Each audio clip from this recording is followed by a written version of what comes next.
si j'ai bien compris, Grillon de Montfort, aujourd'hui, jour de l'Ascension, Jésus nous a quittés. Mais Marie reste avec nous, c'est le principal.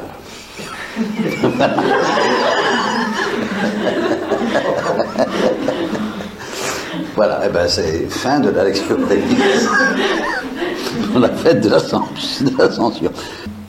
Alors voilà, on va essayer de comprendre cette musique. Et là, je vais faire appel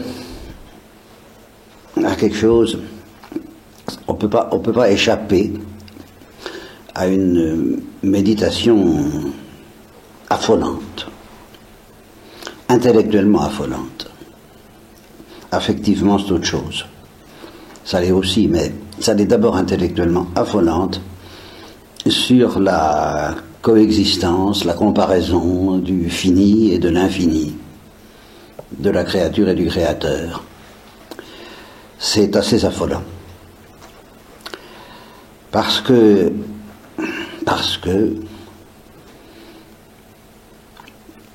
il y a une définition chrétienne de la créature qui est formulée par le Christ lui-même, parlant à Catherine de Sienne, et qui lui dit tranquillement: je suis celui qui suis. Ça c'est dans la Bible, c'est dans l'Exode, je crois bien.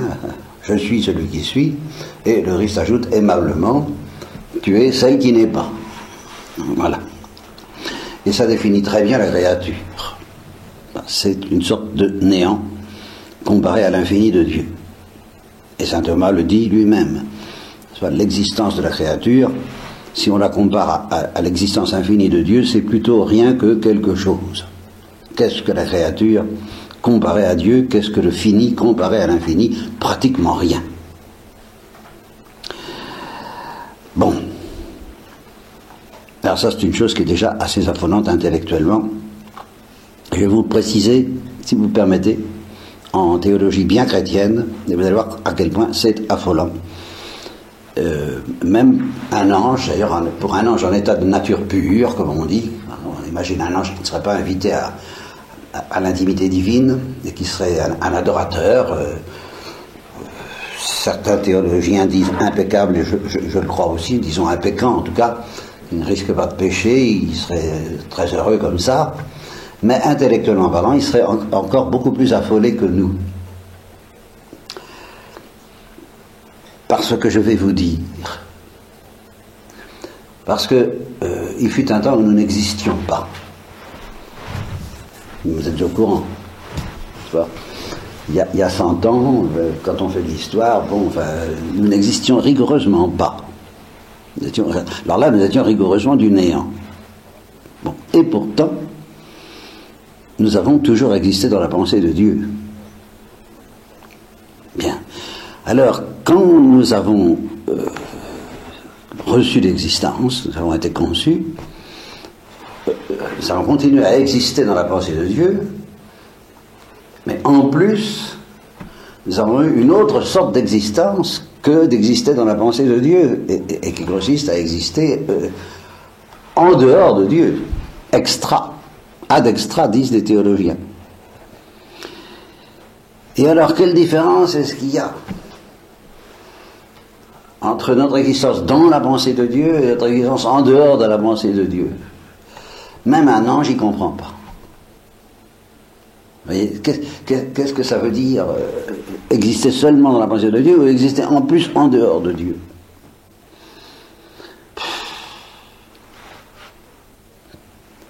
Moi, je ne comprendrai jamais bien clairement en quoi consiste cette différence sur la terre. Quand nous verrons Dieu face à face, nous comprendrons, mais d'ici là... conclusion, c'est que la différence pour nous entre l'être et le néant, elle est pratiquement incompréhensible. Parce que être dans la pensée de Dieu ou être du néant, c'est la même chose. Alors, qu'est-ce qui se passe quand nous existons en plus, un petit plus de rien du tout en dehors?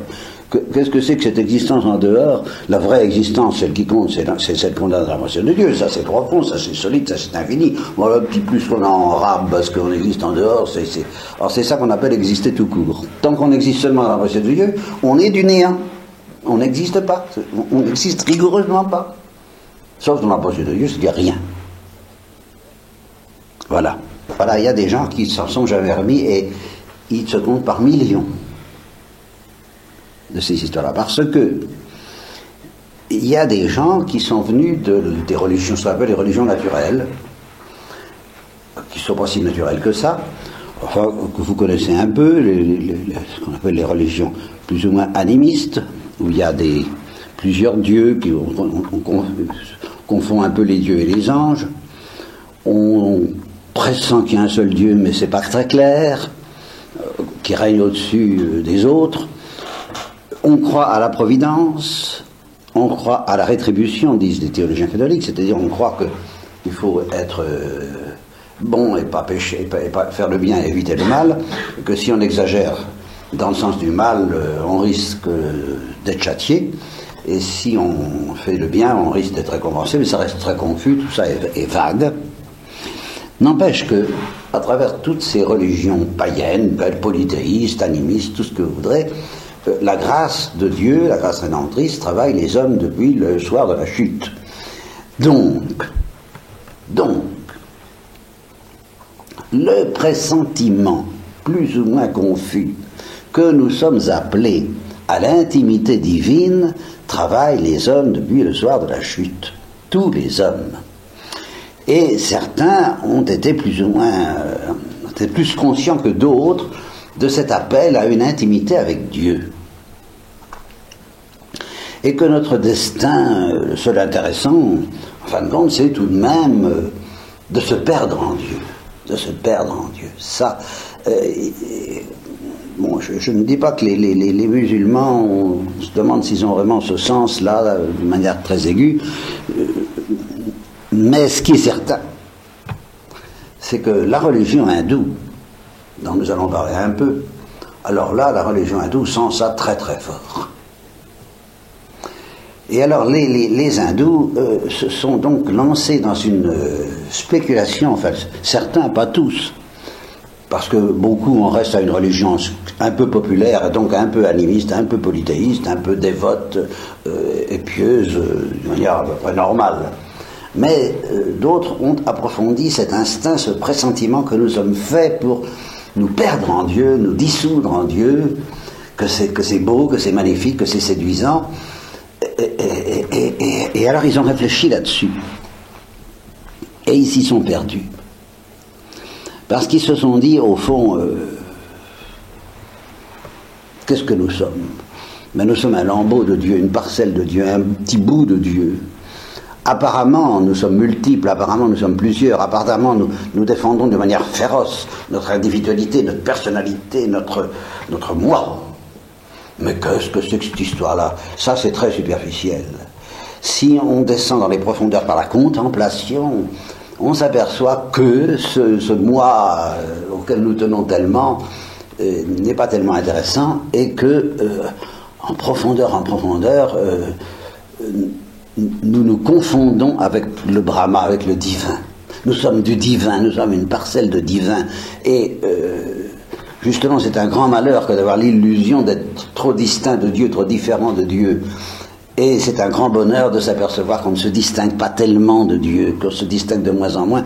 Et la béatitude, c'est de se dissoudre en Dieu. C'est de se dissoudre en Dieu.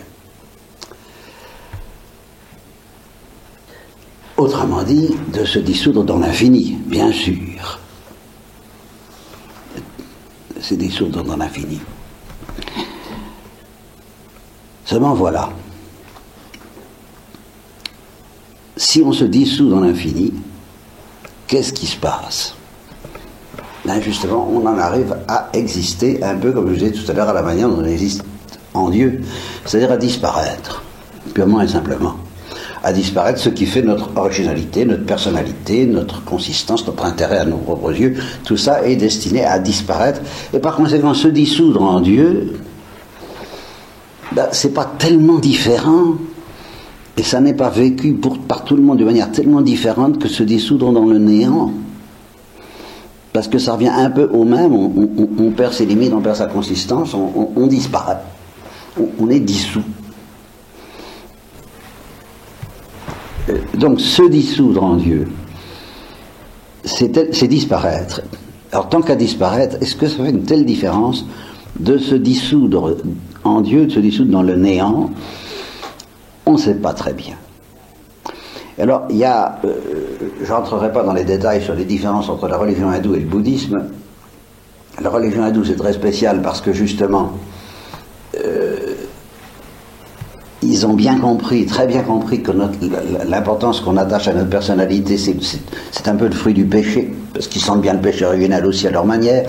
Alors on est condamné à souffrir à cause de ces luttes passionnées que provoque la violence avec laquelle on réclame notre personnalité. Alors on s'en sort petit à petit à coup de réincarnation, c'est cette espèce de roue fatale qu'ils appellent samsara, qui s'aggrave par ce qu'ils appellent le karma, c'est-à-dire que si on fait mal, on ne se réincarne pas bien du tout dans le sens de la délivrance, de la dissolution dans le divin, et petit à petit, si on agit bien, alors on finit par être des délivrés vivants et par perdre sa personnalité dans le divin. Bon, mais pour ça, il faut être hindou, parce qu'il peut se réincarner. Pour se réincarner, c'est pour ça que la religion hindoue ne prêche pas, ne fait pas de convertis, on ne se convertit pas à l'hindouisme. Il faut naître hindou, c'est comme le judaïsme, on ne se convertit pas au judaïsme, il faut naître juif, c'est la même chose. Bon, pour ça. Mais il y a une hérésie alors, qui elle a fait des adeptes, alors il y a des millions d'adeptes, c'est le bouddhisme. Et alors le bouddhisme, ils ont eux aussi ce sens, parce qu'ils sont travaillés par la grâce, que la béatitude c'est quand même de se dissoudre en Dieu. Ils le sentent. Seulement, ils sentent d'une manière aiguë que se dissoudre en Dieu autant que vous voudrez, mais se dissoudre, c'est tout de même perdre un peu sa consistance, c'est un peu, et qu'ils ne voient pas bien intellectuellement la différence entre disparaître en Dieu, disparaître dans l'infini de l'être, ou disparaître dans l'infini du néant.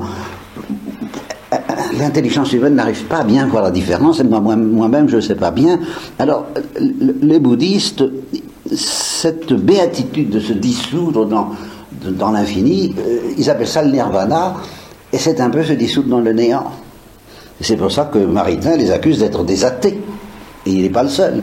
Que disent que le bouddhisme ne croit pas en Dieu, c'est tout de même un peu simpliste, c'est pas si simple que ça. Je suis tenté de dire que le bouddhisme est tellement profond qu'il ne voit plus la différence, et c'est quand même quelque chose qui est affolant, entre se dissoudre dans l'infini divin, dans l'infini de l'être, ou se dissoudre dans l'infini du néant. Les intellectuels vous diront peut-être qu'il y a une différence, mais le bouddhiste vous dira, vous savez, l'individu qui se dissout, lui, il ne voit pas la différence. et alors ça fait que ça s'appelle le nirvana. Est-ce qu'on a conscience encore de quelque chose en nirvana? Est-ce qu'il y a une jouissance? En tout cas, il n'y a plus de souffrance. Ça, c'est important, disent les bouddhistes. Il y a une espèce d'immense compassion à l'égard justement des fruits déplorables, du multiple, de la pluralité, des affrontements entre personnalités qui ne se dissolvent pas. Le malheur de ne pas se dissoudre, alors là c'est terrible pour eux. Et ils ont beaucoup de compassion pour les gens qui ne savent pas se dissoudre. Alors, comme le sucre dans l'eau, le sel, dissolvons-nous. Non. Dissolvons-nous, Folleville.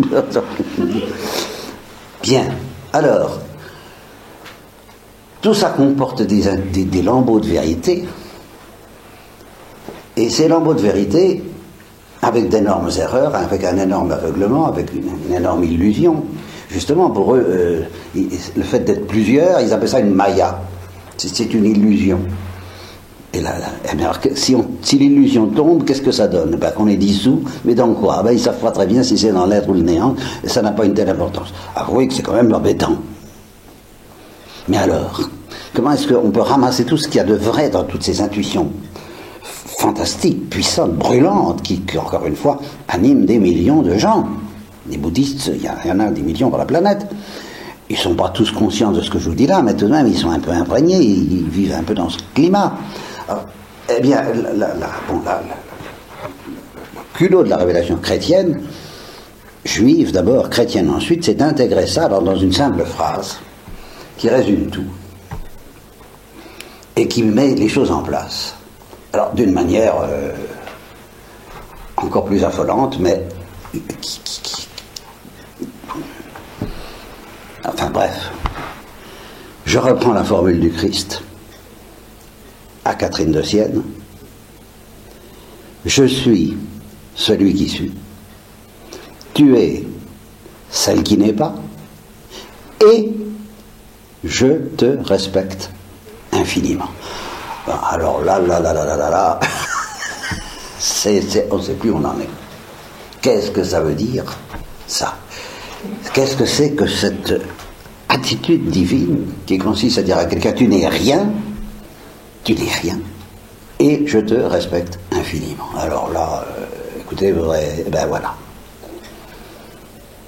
Mais pourquoi, Seigneur, et comment faites-vous puisque moi, qui ne suis rien d'après ce que vous dites, si je vous en crois, n'est-ce pas, je ne demande qu'à vous croire, j'ai confiance, en plus j'ai un soupçon que ça doit être vrai, alors comment pouvez-vous me respecter infiniment? Et répondre Dieu, parce que je suis humble. Alors là, hein, cette humilité-là, moi je ne connais pas. Et même un ange innocent, un ange innocent, à l'état naturel, même surélevé par la charité, au premier instant, il respecte Dieu, il est humble, hein, il est humble, je suis peu de choses, je suis presque rien, un atome comparé à la divinité, je suis très beau, mais quand même, il y a mieux, d'accord, je reconnais, mais cette humilité d'un Dieu qui respecte infiniment le néant, alors là, l'ange est obligé de dire, écoutez, j'ai pas ça dans ma poche. Et Dieu lui dit, mais je sais bien que tu n'as pas ça dans ta poche. C'est pour ça que je t'invite à y entrer et à te dissoudre dans ma dissolution à moi, tu vois, parce que j'ai ma manière à moi de me dissoudre qui garde, justement, et d'avoir une consistance à la fois. C'est ça que les hindous et les bouddhistes ne voient pas. C'est que la dissolution et la consistance, ça ne s'oppose pas en Dieu. Et c'est ça le mystère trinitaire. Alors c'est complètement affolant intellectuellement, mais c'est fascinant affectivement. Parce que plus on est pauvre, plus on est humble, plus on est dissous, et plus on est consistant. Mais d'une consistance invraisemblable, qui est celle du Père, du Fils, du Saint-Esprit, ou du néant. La consistance du néant qui fascine le cœur de Dieu. Et tout ça est tellement sérieux que les anges, ils ont compris ça. Je ne sais pas comment ils ont fait pour comprendre, mais ils ont très bien compris. Ils ont très bien compris, parce que là, il y en a qui ont dit oui, et puis il y en a d'autres qui sont partis, je ne dis pas sur la pointe des pieds, je sais pas ce qui s'est passé. Enfin, ça s'est très mal passé. Ça, c'est sûr, pour certains. Ils ont très bien compris, et ils ont refusé cette dissolution-là. Et il n'y a rien d'autre, hein, il n'y a pas d'autre explication possible. Vous pouvez inventer tout ce que vous voulez pour expliquer le péché de l'ange, vous ne sortirez pas de là. Mais alors nous qui sommes très bêtes, pour nous faire comprendre la consistance que nous avons en tant que néant aux yeux de Dieu, il a permis que nous disions non, nous aussi, nos premiers parents, et il nous a manifesté l'effet que ça lui faisait, à lui Dieu, dans son respect infini pour nous, pécheurs, alors cette fois pécheurs et pas seulement néant, eh bien en montant sur la croix. Voilà. Si tu veux savoir l'importance que ça a pour moi, l'importance que tu as pour moi, regarde. Regarde mon humilité en face de toi, où ça m'a mené. Voilà. Alors j'ai bafouillé, je ne fais que commencer, il y aurait bien d'autres choses encore à vous dire, mais je vous les dirai peut-être un jour, plus tard peut-être, si vos prières m'obtiennent la force de le faire, et de le faire d'une manière acceptable pour les conférences spirituelles, parce qu'il y a aussi la théologie, où je vais essayer de me lancer. Enfin, vous voyez que nous sommes dans des abîmes, et des abîmes qui rejoignent des choses très concrètes, la croix, la kénose, l'anéantissement du Christ. C'est toujours la même chose. C'est tuer du néant, tu es pire que du néant puisque tu es un pécheur, et je te respecte infiniment et je t'aime infiniment, mais je t'aime et je t'aime pas de cette manière qui consiste à vouloir te posséder, te prendre et te brûler. Bien sûr que j'ai envie de te posséder, de te prendre et de te brûler, mais en te respectant infiniment.